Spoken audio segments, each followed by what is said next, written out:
এখন পর্যন্ত যত পরোটা খেয়েছি তার মধ্যে সব থেকে বেস্ট পরোটা হচ্ছে লাচ্ছা পরোটা। লাচ্ছা পরোটা খেতে একদম লাচ্ছা সেমাইয়ের মতো, যার মধ্যে অসংখ্য লেয়ার রয়েছে।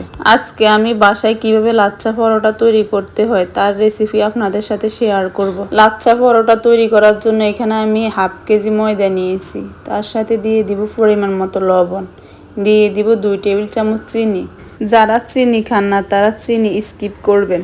এখন আমি দিয়ে দিব 3 টেবিল চামচ পরিমাণ রান্নার সাদা তেল। এবার তেল ময়দার সাথে ভালোভাবে মিক্স করে নেব। মিক্স না হওয়া পর্যন্ত আমি ময়দা ভালোভাবে মেখে নেব। আমার ময়দা মেখে নেওয়া হয়ে গেছে, দেখেন হাত দিয়ে মুঠ করলে মুঠ হয়ে যায়, আবার আঙ্গুল দিয়ে চাপ দিলে ভেঙে যায়। এখন আমি নর্মাল পানি দিয়ে ময়দা মেখে নেব। এখানে আমি সম্পূর্ণ পানি একসাথে দিয়ে দেব না, অল্প অল্প করে পানি দিয়ে ময়দা মেখে নেব। আমার ময়দা মেখে নেওয়া হয়ে গেছে, এখন আমি ময়াম দিয়ে নিব। আপনি যত ভালোভাবে ময়াম দিয়ে নেবেন আপনার ডো তত সফট হবে। এই ডোটা হবে পরোটার মতো। এখন আমি উপরে হালকা তেল দিয়ে একটা ঢাকনা দিয়ে ডেকে আধা ঘন্টার জন্য রেস্টে রেখে দেব। আধা ঘন্টা পর দেখেন আমার আটাটা কতটা সফট হয়েছে। এবার আমি পরোটার জন্য লিচি কেটে নেব। আপনারা আপনাদের পছন্দ অনুযায়ী লিচি কেটে নেবেন। আমার সবগুলো লিচি কেটে নেওয়া হয়ে গেছে।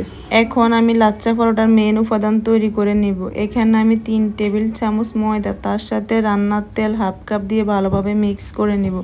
আপনারা ময়দার পরিবর্তে কর্নফ্লাওয়ার দিতে পারেন, তেলের পরিবর্তে বাটার বা ঘি দিতে পারেন। আমার মিক্স করা হয়ে গেছে, এখন আমি একটা সাইডে রেখে রুটি বেলে নেব। আমার রুটি বেলে নেওয়া হয়ে গেছে, এখন আমি একটা পিৎজা কাটা দিয়ে রুটিটা চিকন চিকন করে কেটে নেব। রুটি যত চিকন করে কাটা হবে পরোটার লেয়ারগুলো দেখতে তত সুন্দর হবে। এখন আমি দিয়ে দিব আগে থেকে তৈরি করে রাখা ময়দা তেলের মিশ্রণটা সম্পূর্ণ রুটির মধ্যে আমি একটা ব্রাশ দিয়ে ভালোভাবে দিয়ে দিব। এখন আমি রুটি একটা সাইড থেকে ফোল্ড করে নেব আস্তে আস্তে, যেন রুটির লেয়ারগুলো না ছিঁড়ে যায়। এটা আপনারা দেখে বুঝে নিতে হবে কিভাবে করতে হবে। আমার ফোল্ড করা হয়ে গেছে, এখন আমি হাত দিয়ে টেনে আস্তে আস্তে রুটি লম্বা করে নেব, যেন রুটির লেয়ার না ছিঁড়ে যায়। এখন আমি 3 আঙ্গুল দিয়ে লাচ্ছা পরোটার একটা পেঁচ দিয়ে নিব। সেটা আপনারা দেখে বুঝে নিতে হবে কিভাবে করতে হবে। আমার পেঁচ দেওয়া হয়ে গেছে, এবার আমি চাপ দিয়ে একটু চ্যাপ্টা করে নেব।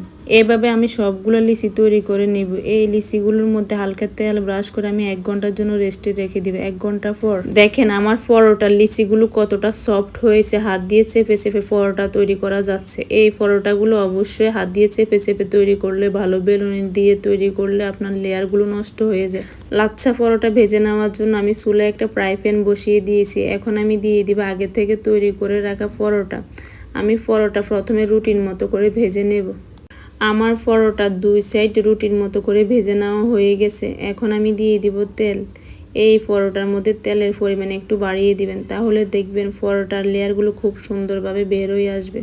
দেখেন আমার পরোটার লেয়ারগুলো খুব সুন্দরভাবে বোঝা যাচ্ছে। আমার লাচ্ছা পরোটা ভেজে নেওয়া হয়ে গেছে, এখন আমি উঠিয়ে নেব। যারা এখনো পর্যন্ত লাচ্ছা পরোটা খাননি এভাবে তৈরি করে একবার হলেও খেয়ে দেখবেন।